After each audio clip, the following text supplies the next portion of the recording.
అంటే మనకి అసలు వాడు ప్యానిక్ అయ్యి గన్ నొక్కేస్తే ఏమైపోతుంది మరి వాడు నిన్ను అలా కదలదన్నప్పుడు నేను ఒక అడుగు ముందుకేసి వస్తాను మన సర్కిల్ మన క్యాష్ ఛార్జ్ కూడా అడుగుతున్నాను ఈ రోజుకి కూడా ఆర్డర్ ఇవ్వలేదు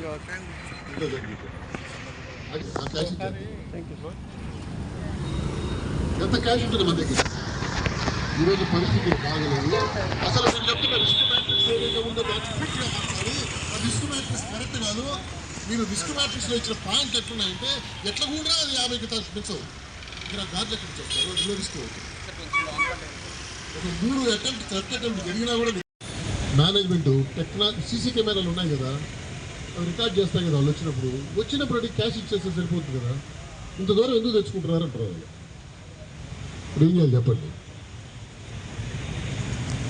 ఇది చాలా దారుణమైన సిచ్యువేషన్ దీని మీద all India state bank of India staff federation మనం యూనియన్లు పోరాడకపోతే ఇంకెవరు పోరాడతారు దీంట్లో 2015లో ఇంటర్ సర్కిల్ ట్రాన్స్ఫర్స్కి ఒక అగ్రిమెంట్ జరిగింది ఆ అగ్రిమెంట్లో ఒక కండిషన్ రాశారు ఫ్యూచర్లో జరిగే రిక్రూట్మెంట్లో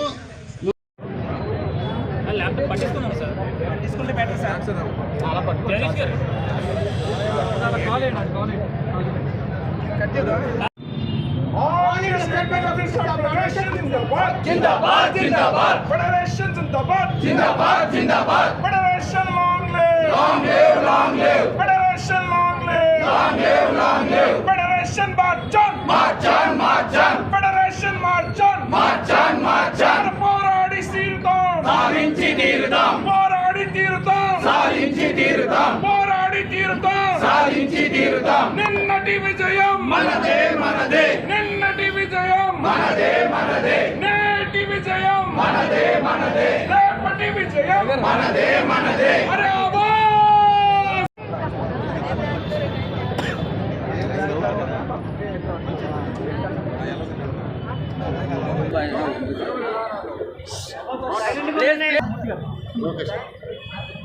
నా పేరు చంద్రశేఖర్ అండి నేను all India state bank of India staff federation general సెక్రటరీని మేము మా బ్యాంకులో ఉన్న కొన్ని సమస్యల మీద సంస్థాగతమైన ఇష్యూస్ మీద మేము మే 25, 26 2 రోజుల్లో స్ట్రైక్లో పోవాలని చెప్పి నిర్ణయించుకొని మేనేజ్మెంట్కి నోటీస్ ఇవ్వడం జరిగింది.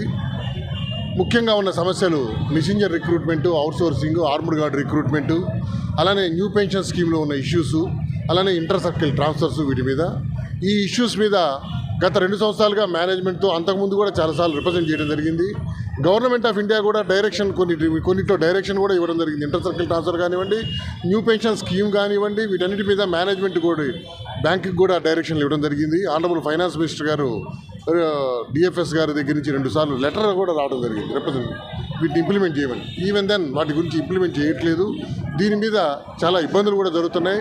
ఎంప్లాయీస్ బాగా నష్టపోతున్నారు. ఈరోజు బ్యాంకులో 1,65,000 మంది ఆఫీసర్లు, అవార్డ్ స్టాఫ్ న్యూ పెన్షన్ స్కీమ్లో ఉన్నారు దేశవ్యాప్తంగా. వాళ్ళందరూ కూడా బాగా నష్టపోతున్నారు. దాని మీద మేము పోరాటం చేస్తున్నాం. అలానే ఈరోజు అవుట్సోర్సింగ్ వ్యవస్థ మెసెంజర్ని అవుట్సోర్స్ చేయడానికి లేదు, అగ్రిమెంట్ లేదు. అలానే ఆర్మ్డ్ గార్డ్ని అవుట్సోర్స్ చేయడానికి లేదు. కాకపోతే మేనేజ్మెంట్ రిక్రూట్మెంట్ చేసుకోవడానికి కాలయాపన చేస్తూ అలానే డాట్ చేసుకుంటూ వెళ్తుంది తప్ప రిక్రూట్మెంట్ అయితే చేయట్లేదు.